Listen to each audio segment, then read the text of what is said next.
Hello and welcome to Straight Talk. I'm Uzuner.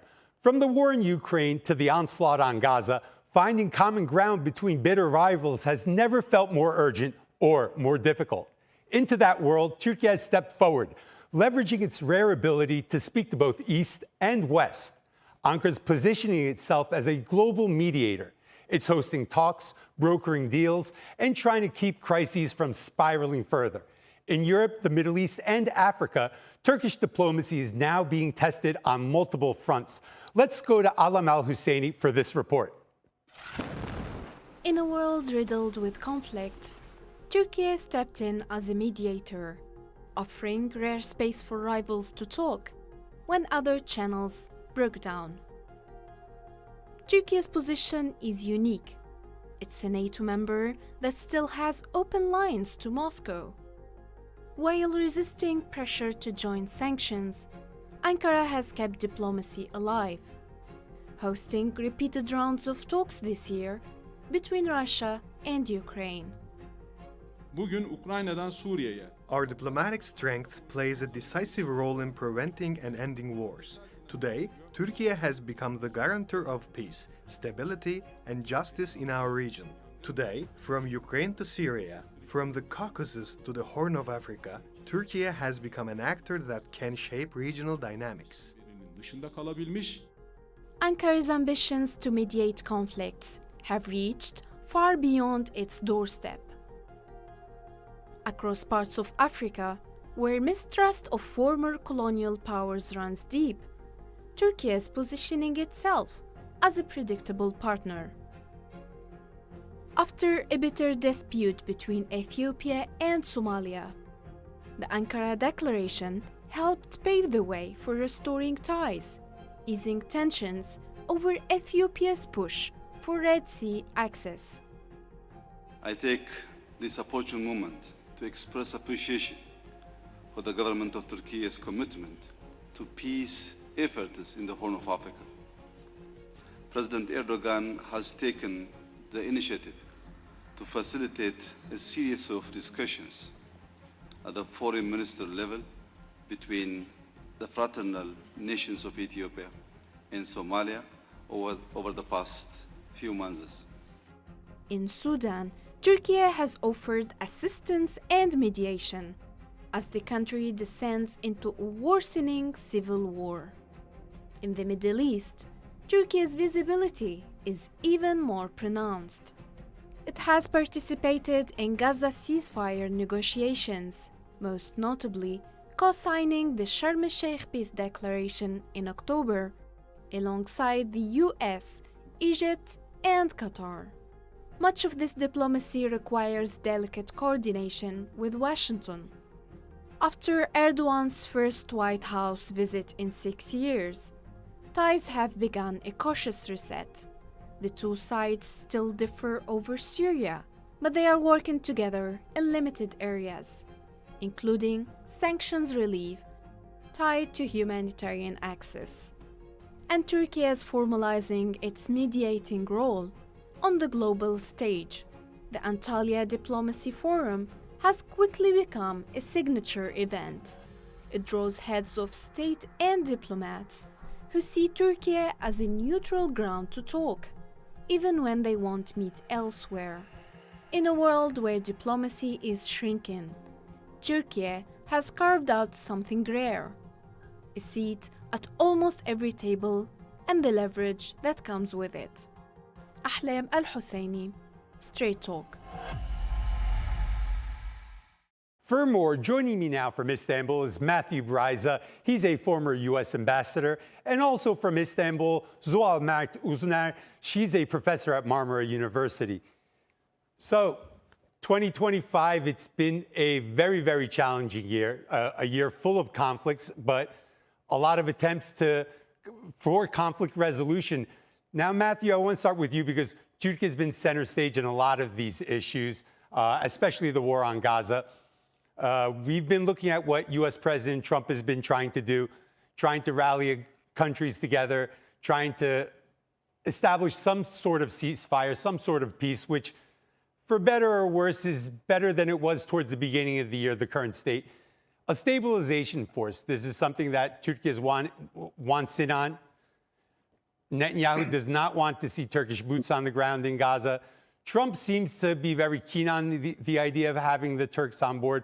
What are your thoughts? Should Turkey be a part of this? What does Turkey bring to the table? How does it support the U.S. on this issue? I definitely think Turkey should be part of it. Number one, Turkey has the ambition to make a contribution to stabilizing Gaza. And you'll recall from the very beginning, shortly after October 7th, Foreign Minister Fidan was talking about Turkey playing a guarantor role.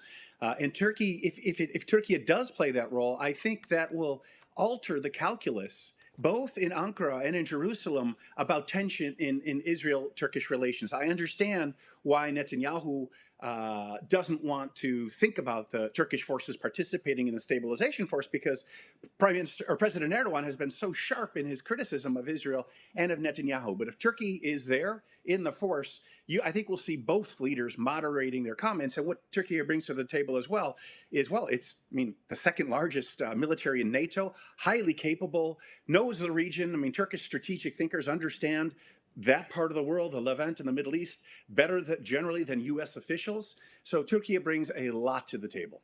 Mm-hmm. Zuhal, when we look at potential participation in a stabilization force, obviously it's a lot of challenges in the area, but does that serve more as a deterrence to Israel, having Turkish troops on the ground? Could that create more tension, or do you think that the Turks being there, as Matthew Bryza stated, that it would help that relationship between Israel and Turkey maybe normalize in the future? That's expected from the let's say the table, actually, when we look at the will of Turkey to contribute this force. This is the main reason to bring more, let's say, the stable relationship between Gazan people and Israelis, and stopping somehow unnecessary offenses, somehow targeting civilians there in the region. So the kind of deterrence will be created together with the arrival of Turkish forces there. But there are many comments when we look at the explanations and analysis in Israeli media. It is very obvious that they are also afraid of any potential friction between Turkish and Israeli forces in field. So how to find a common base is very problematic here. So maybe Turkey wants to contribute, but not maybe directly facing with Israeli soldiers in the field.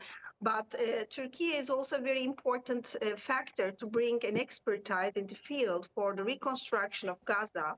And also, it is not only engineering, from other aspect, technical aspect, Turkish army can contribute a lot to this initiative. So I'm sure there will be a method to eliminate the risks and the fears deriving from Israeli, the officers. But what is problematic here, the Israeli government has still very offensive approach against any kind of, let's say, the frictions, and they are very ready to break all this, let's say, the ceasefire and the fighting against, again, the Hamas fighters and targeting civilians. So there is a high level of risk. It is a reality. Mm-hmm. Matthew, aside from what's happening in Gaza and the West Bank, obviously there's still a lot of tension between Israel and Lebanon, Israel and Iran, Israel and Yemen, a slew of countries in the region. What can Turkey do to make 2026 a more peaceful year? I want to go back to October 6th in my mind, 2 years ago. The Middle East seemed like probably at one of its more peaceful moments over the past couple decades. And then October 7th and obviously the ensuing 2 years after that. So how could Turkey play a role in getting back to October 6th, or getting back to a more peaceful time in our region?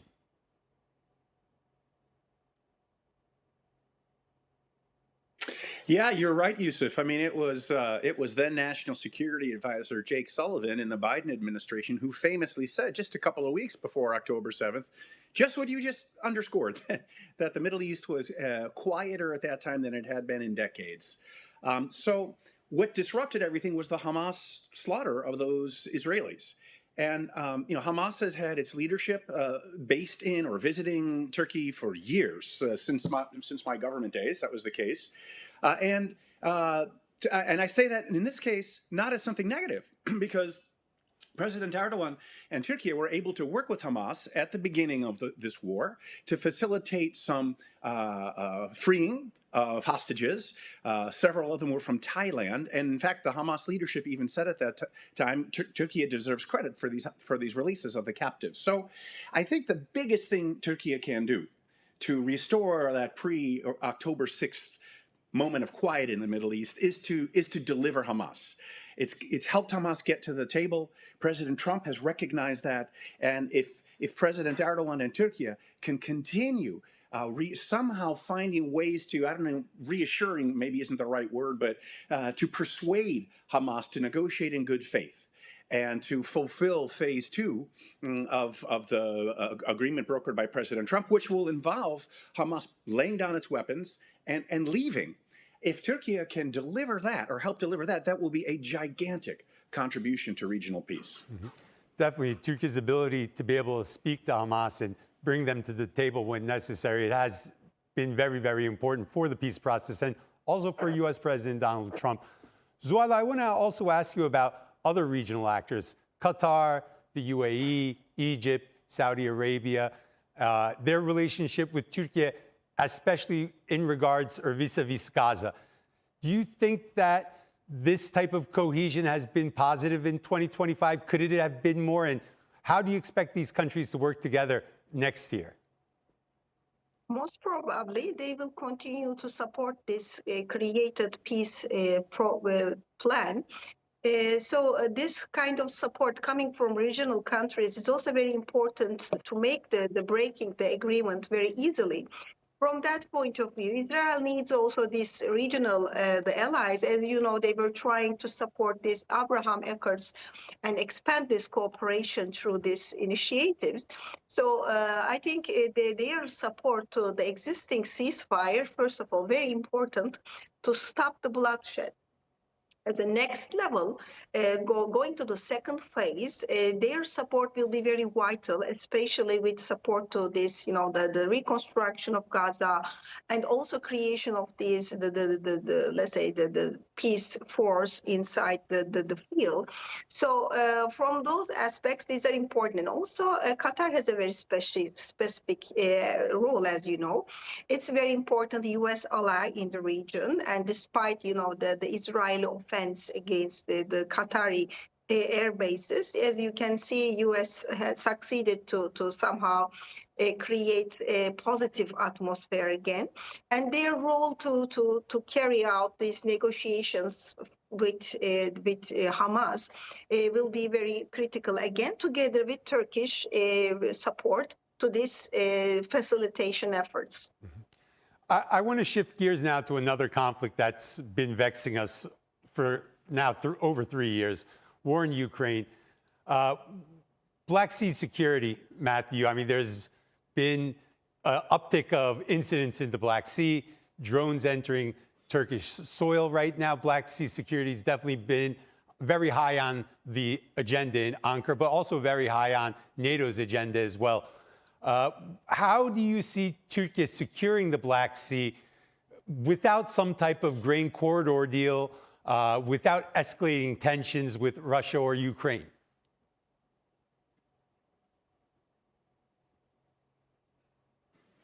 Well, Turkey is helping to do that as we speak, and it has been since nearly the beginning of the war, when it made clear it was going to enforce the Montreux Convention, which means that no warships that are not based inside the Black Sea are able to enter through the Turkish Straits.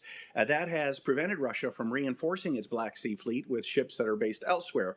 And this has become crucial after Ukraine so effectively used sea drones to destroy not only Russia's flagship for the Black Sea Fleet, the Moskva, but many other ships, with the remainder of the Black Sea Fleet now having to retreat to the safe port of Novorossiysk.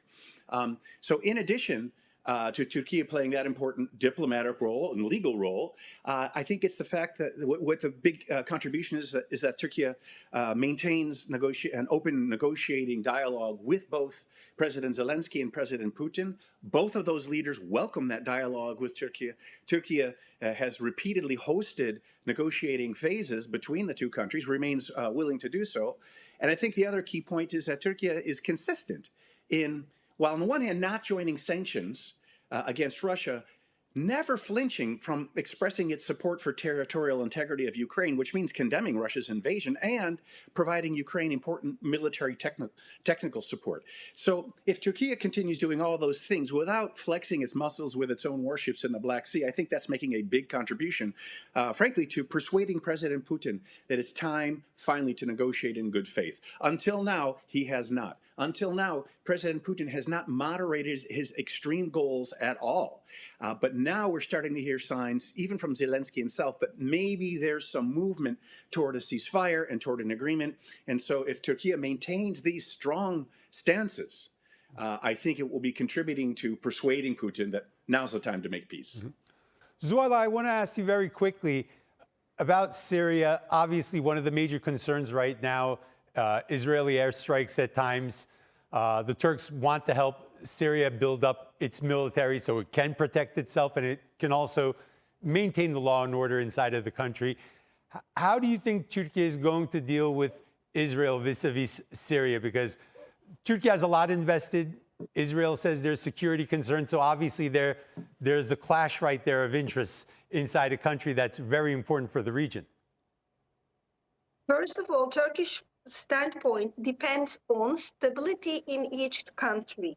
So this is the main difference with Israel, because Israel thinks that all its security concerns can be satisfied only with instability abroad. This is a wrong assumption. I'm sure international community will have a kind of capacity to explain it, because it's not helping to none of us. Because it creates, first of all, radicalism, it creates extremism, it creates displaced people, it creates, the immigration wave. So that is not a regional problem. So the security for one shall guarantee also security for all. From this aspect, Israel shall be somehow explained by international actors that this is not the right way of dealing with problems. From this perspective, Turkey's diplomatic capacity to support this perspective, supporting territorial integrity, somehow elimination of militia as a method of defending some cultural or some national or minority rights. So these are not right ways to deal with problems in region. From that perspective, I think Turkish input into this, the regional stability is very helpful for Israeli people too. So the regional satisfaction for all actors can be managed through diplomatic means. Turkish capacity for mediation, facilitation, and supporting this international law and standards are helping for all. So that must be understood for Turkish-Israeli relations too. I'm sure somehow this Israeli community, the internal politics, will have that capacity to defend this standpoint. Matthew, it would be hard to have a regional roundup without talking about Iran and what's been going on, obviously. A desire to have some type of deal in place that would stop Iran from having a nuclear weapon in the future, something that Turkey also wants to see. Is there a role for Turkey to be able to further those negotiations process, or at least bring some type of peace between Israel and Iran? I don't know that there is, because I don't know what the current state of play is in Turkey's relations with Iran. I mean, throughout the centuries, the relationships between the great Ottoman Empire and Persian counterparts was complex and difficult at times, or between the Byzantine Empire as well, if we're talking about just the geography of Turkey. And so I think that Turkey, as well, was just saying, it has amazingly skilled diplomats and so much experience and deeper understanding of the dynamics of this region than American diplomats such as I used to be. But I think that there is a great opportunity now in Iran relations with the United States in that President Trump has made clear he does not want Iran to be a failed state. It seemed clear that he restrained Israel back during the bombing campaign, the 12-day war, when it seemed Netanyahu wanted to topple the current regime.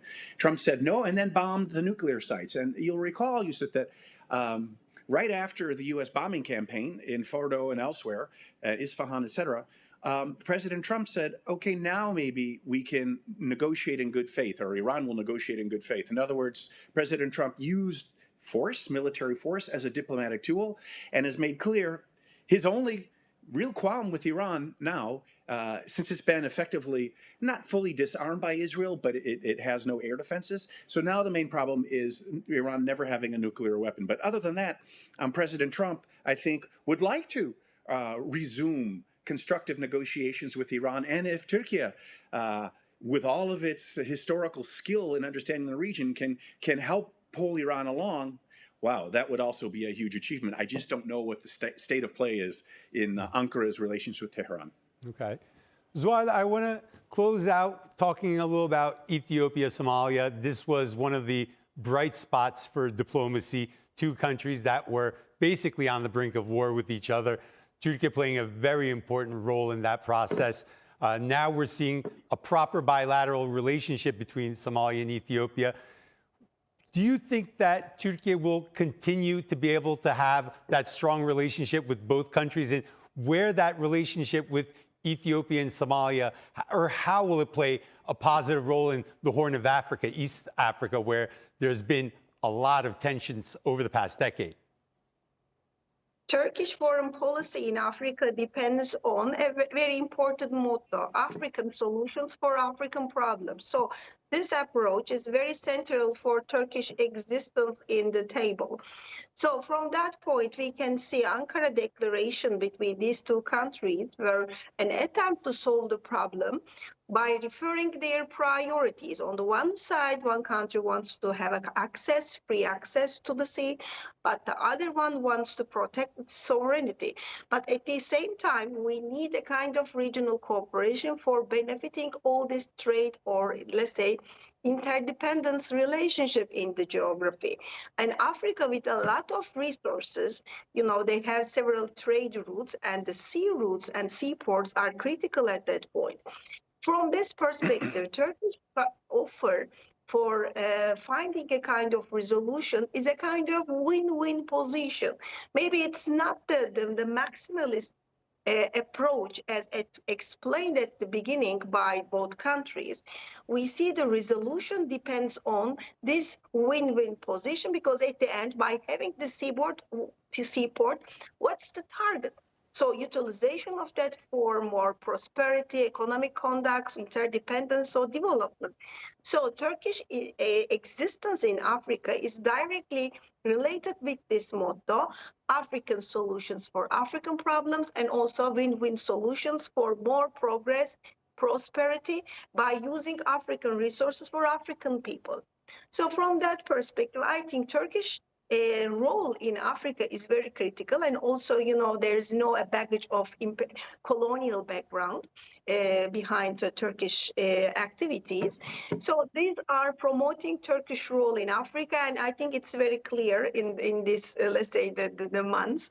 As universities, we are receiving several proposals coming from different countries. As an active country, Turkish academic community is considered as a kind of input producer. So from this perspective, we can see the next year will be, again, very important for Turkish contributions. There are a lot of challenges, but this approach related with the other problems, the protection of territorial integrity and international standards, will help to ease down all these crises. That's all the time we have for today. Matthew, Bryza, Zuhal, Mert, Uzuner, thank you for joining me. I want to wish both of you, along with all of our viewers, a very happy and healthy new year. And that's all for this edition of Straight Talk with me, Yusuf Aram. If you got any comments, please share them with us on X at Straight Talk TRT. Also, don't forget to subscribe to our YouTube channel where you can find more exclusive content. Until next time, take care and goodbye.